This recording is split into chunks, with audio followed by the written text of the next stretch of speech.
Assalamualaikum warahmatullahi wabarakatuh. Nama saya Fida Indurofiko dari kelas PPSI 2019B dengan NBM 2191000310074. Di sini saya akan menjelaskan materi tentang reportase investigatif. Yang materi beberapa subbab yang akan kita bahas kali ini. Yang pertama ada definisi reportase investigatif. Yang kedua ada ciri-ciri reportase investigatif. Yang ketiga ada sistematika penulisan reportase investigatif. Yang keempat cara menentukan sasaran investigatif. Dan yang kelima, cara menyusun hipotesis reportase investigatif. Menuju yang pertama, yaitu definisi reportase investigatif. Yang disebut reportase investigatif adalah reportase yang melalui inisiatif sendiri dan hasil kerja pribadi yang penting dan bagi pembaca, pemirsa, dan pemerhati.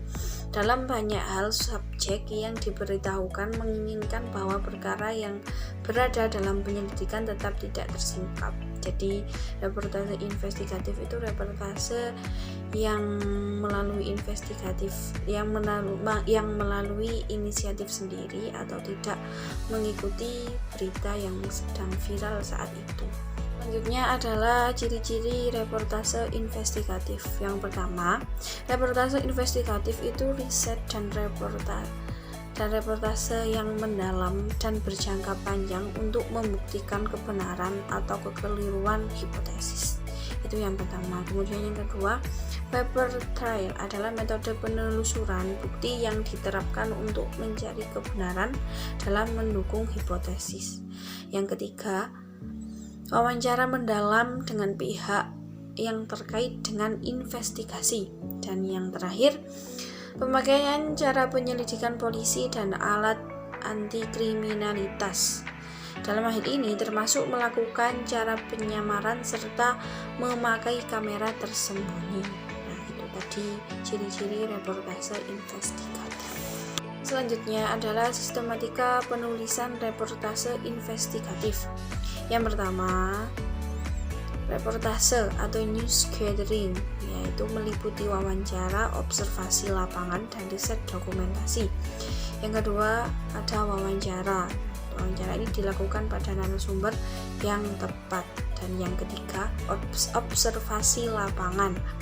Sebagai bumbu dalam laporan, kita perlu melakukan observasi terhadap realitas di lapangan.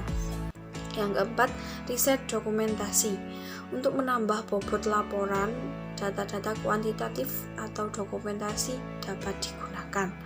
Nah, yang kelima adalah riset reportase. Dalam investigative reporting sangatlah penting untuk melakukan riset reportase melalui dari data-data sekunder hingga pencarian informasi. Dan yang terakhir, jika proses peliputan dirasa sudah cukup, baru melangkah pada penulisan.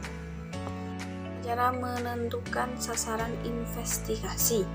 Sebelum beroperasi, wartawan investigasi harus memilih dulu apa sasaran investigasinya.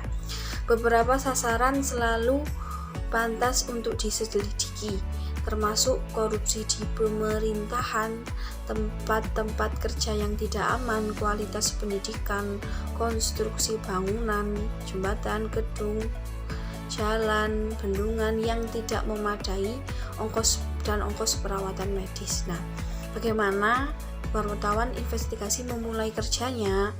Petunjuk mungkin datang dari narasumber lama atau dari orang asing. Di waktu yang lain, berita ditulis berdasarkan penugasan biasa atau berdasarkan beat reguler yang memerlukan penggalian lebih dalam.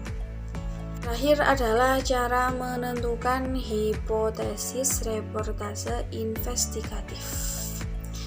Hipotesis merupakan teknik berpikir yang paling penting dalam melakukan investigasi.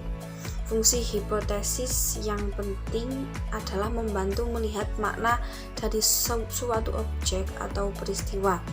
Hipotesis masih merupakan cara terbaik untuk mencari tahu apa yang terjadi. Sebuah reportase investigatif dimulai dan diakhiri dengan suatu anggapan.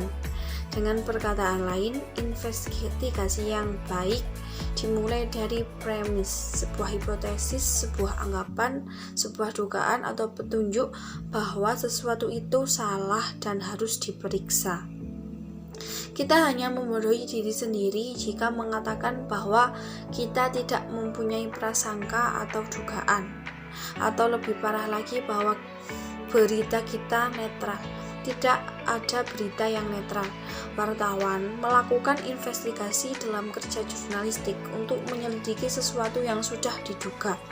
Wartawan menulis laporan, reportase tentang apa yang ditemukan dan selanjutnya melangkah lebih jauh untuk menjelaskan apa itu artinya. Cara ini sama baiknya dengan cara yang dilakukan ilmu pengetahuan, dan ini merupakan jurnalisme yang baik dan tidak perlu malu-malu melakukannya. Penjelasan dari saya. Apabila ada kesalahan dalam perkataan maupun perbuatan, saya mohon maaf. Wassalamualaikum warahmatullahi wabarakatuh.